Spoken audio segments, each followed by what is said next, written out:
Ahoj všichni, jsme studenti Evangelické akademie v Praze. Tato škola se nachází na Praze 4, konkrétně na Spořilově.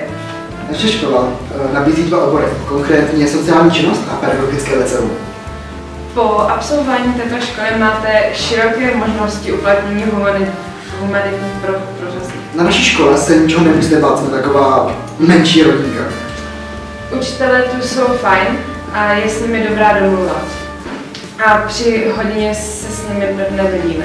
Jsou to skuteční profesionálové. Naše škola je zřizována evangelickou církví, ale nemusíte se bát, nikdo vás tu k víře nutit nebude. Když budete studovat obor pedagogické liceum, tak budete maturovat z předmětu psychologie, pedagogika a dramatika.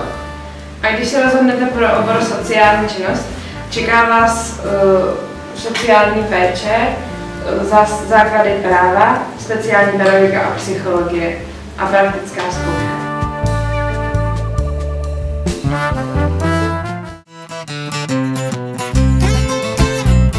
Právě se nacházíme na školní zahradě, kde byla nově postavená jurta.